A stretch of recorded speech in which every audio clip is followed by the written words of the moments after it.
Hi and welcome back to my channel. My name is Ashley. I'm an exercise physiologist, and today I want to talk to you about cholesterol. So cholesterol is a waxy substance that our liver makes. It synthesizes it naturally without any dietary cholesterol. So if you think about it, we really don't need cholesterol. Some foods that have cholesterol are going to be chicken, turkey, and shrimp. There are no plant foods that contain cholesterol. Okay, so if you're looking to decrease your cholesterol, the first thing you want to do is try to minimize or eliminate animal products. How do we do that? So you can start by replacing some of those foods with beans. Beans have a lot of fiber. They're going to help lower the cholesterol.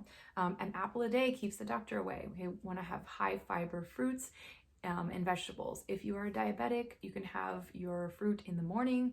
And then again, if you want to have fruit at night and you're diabetic, I would rather you do that instead of having a sugar-free chemical ice cream or something like that you found at the grocery store. So you want to try to stay away from the marketing and the ads. They want your money, and it may be sugar-free, but what else is in there that can be affecting your health? Okay.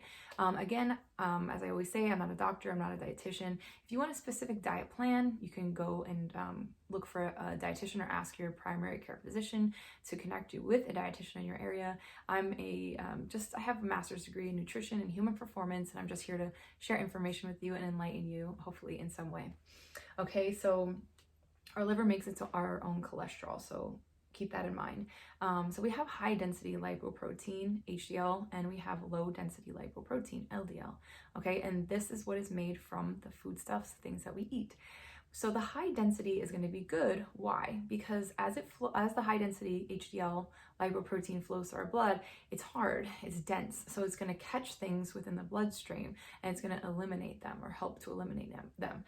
You can have up too high of an HDL, and there's been research done on that too. But if you're incorporating things like nuts, avocado in moderation, meaning very small portions, it's going to help increase that HDL. So good fats are going to be helpful for that. And please don't overconsume fats. Fats should be very sparing in your meals or throughout your day, okay?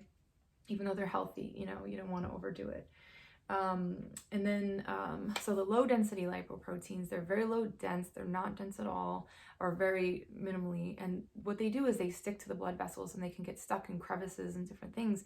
And then they can cause, God forbid, heart attacks and strokes. Okay, so as they build up and they stick against the walls over time, that can happen. So why don't we try to get it early, okay? So, cholesterol is important, as I said, the body makes it in the liver. So cholesterol is used to build cells, it provides structure to the cells, and it also helps us to create vitamin D. So that's important. You want to think about cholesterol homeostasis. So just like anything else, you want to make sure that your cholesterol is happy, that it is in balance, okay? So how do you do that? So you want to look at your total cholesterol numbers from your blood work. A normal total cholesterol is 125 to 200. Okay, so you want to look at that and make sure they're in range there. If they're too high, you have some work to do. LDL, the low dense, should be below 110. And then your HDL for men should be 40 or above, and for women should be 50 or above. Again, you don't want an astronomical amount of HDL either, because that's going to raise your total cholesterol. But you want to shoot for, the limitations. So 40 for male and 50 for female, with those healthy fats.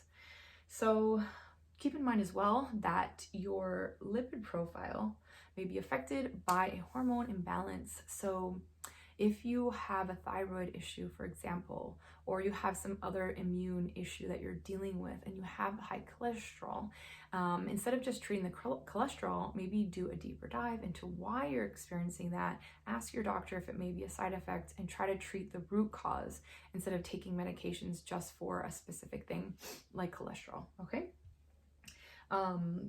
We talked about the side effects of high cholesterol intake, dietary cholesterol intake, and I think we've heard it, a lot. We know what the consequences can be, and I think we get caught up in life and enjoying life, and then unfortunately some people have to deal with those consequences. So you have the power in your hands to make these decisions for yourself, and you definitely can do it, okay? So eat majority fruits and vegetables, fresh fruits and vegetables, preferably organic, and minimize that meat consumption, okay?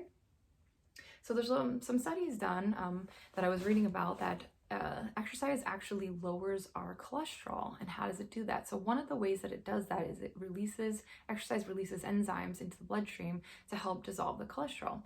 So moderate intensity does, and then they showed in some studies that as the person did vigorous exercise, the enzymes were increasingly released. Okay, so you want to keep that in mind. I'm going to post some links below of some research articles that I found, and you can read that. Okay. I think that's about all I wanted to talk to you about today. You know, do your best with this information. We're not perfect, none of us are, but you have the power in your hands, the power to choose every single time you sit down to eat what you're going to consume. Okay, this past weekend I went to a vegan festival called Seed, Food, and Wine. I look forward to it every year. It was really, really fun. However, what I noticed is that most of the food that was there is it was not healthy for you. So, you know, being vegan doesn't necessarily mean healthy. You want to make sure that you're eating foods that are not processed or minimally processed, and you want to increase the amount of fresh organic foods that you're eating. Okay, so while it was fun, I ate a lot of good food. I didn't feel well afterwards. You know, thank God they had some green juices there that I was able to find some balance. Yeah, I mean, you have to really have your thinking cap on, in a sense, you know, when you're analyzing food. And it really isn't that hard. You want to go to the vegetable and fruit section in the grocery store, and then look up recipes of fun ways you can combine different foods and minimize the fats, or they can just kind of be like an accompaniment or something to the dish. And it's not like, you know, I saw a recipe that was like butter and cheese, and it was not a vegan recipe, and it was just bad. It was just bad in so many ways. And, you know, while it may allure our senses or make us feel hungry for that, you know, we don't have to be attracted to those things. You know, we can tell ourselves like there's a negative consequence to that. Like, it may taste really good, but the consequence to it is far worse than, you know, it's not worth it, basically.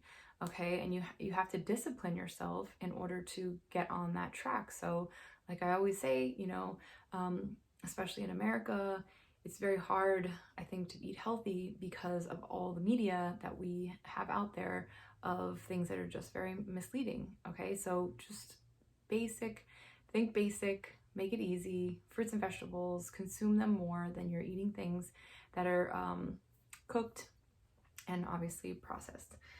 All right, so that's about it for today. Thanks so much for being here. If you like this video, please share it with someone that you think it would help. And you can comment and message me if you need anything at all. I'll see you guys in the next video. Bye.